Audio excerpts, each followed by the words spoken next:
स्वात में एक ऐसा कातिल है जिसने 5 लोगों को सरेआम कत्ल किया। पुलिस उसको हाथ नहीं लगाती बल्कि डीपीओ गले लगा लेता है उसको कहता है जाओ तुम आजाद हो। अवाम भी उससे नफरत नहीं करती, अवाम भी प्यार करती है कि तुमने 5 लोगों का कत्ल भी किया फिर भी हम तुम्हें प्यार करते हैं और सब उसकी हिमायत में है। 5 लोगों का कत्ल करने वाले का नाम है राफी पठान। और राफी पठान ने इन 5 लोगों को क्यों मारा सुन के आपके पांव के नीचे से जमीन निकल जाएगी। रात का वक्त था, राफी पठान की बीवी हामिला थी, प्रेगनेंसी केस था, उसकी पेन स्टार्ट हो चुकी थी, वो उसको लेकर अस्पताल में जा रहा था, बच्चे की पैदाइश थी। रात गए का वक्त था और जेब में 1.5 लाख रुपया था, 1,40,000 रुपए थे, लेकर जा रहा था। रास्ते में डाकुओं ने रोक लिया। डाकुओं ने रोक के राफी पठान से कहा जो कुछ है हमें दे दो, हम तलाशी भी लेंगे। उसने कहा कुछ भी नहीं है मेरी जेब में, 1,40,000 रुपया, 40,000 तुम ले लो, लाख मेरे पास रहने दो, मेरी बीवी हामिला है, उसकी पेन स्टार्ट है, उसको अस्पताल पहुंचना जरूरी है, मुझे जाने दो। उन्होंने कहा नहीं, जाने कैसे देंगे, बहस शुरू हो गई। उन्होंने कहा ये लाख भी दो, राफी मना करता रहा, वो लेते रहे। इसी बहस के अंदर काफी वक्त गुजरा और उन्होंने राफी से वो 1 लाख रुपया भी ले लिया। फिर गाड़ी की तलाशी ली, फिर औरत की तलाशी ली। सारा तलाशी लेने के बाद जो कुछ उन्हें मिला, छोटी मोटी चीजें भी उन्होंने राफी पठान से छीन ली। इस सारी प्रोसेस के अंदर उसका वक्त काफी जाया हो गया। जब वो अस्पताल पहुंचा, उसने जाके बीवी को एडमिट करवाया।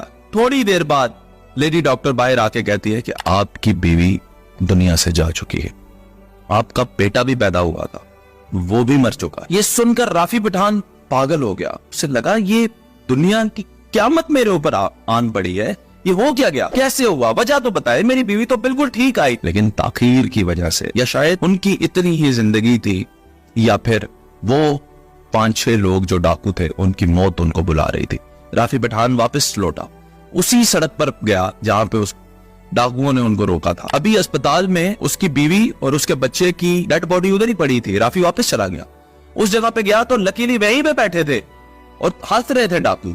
3 डाकुओं को उसने उसी वक्त ब्रश मार के फारिग कर दिया, सांस भी लेने ना दी। बाकी 3 भागे डर के, मौत के खौफ से। आधी रात को कौन हम पे गोलियां चला रहा है उन्हें पता ना चला। 2 को ढूंढ के इसने फिर मारा, 1 भागने में कामयाब हो गया।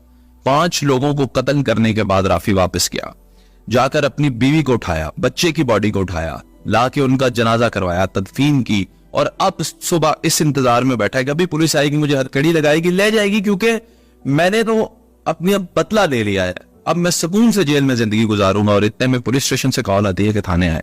राफी थाने जाता है तो डीपीओ पुलिस उसको गले से लगा के कहता है कि कल रात को पुलिस मुकाबले में 5 डाकू मारे गए, हमने मार दिया। जिन डाकुओं ने आपको रोक के आपके साथ ये काम किया उनको पुलिस ने मारा है, आप जाओ, आप आजादी से फिरो। ये होता है इंसाफ, ये होता है कुदरत का कानून।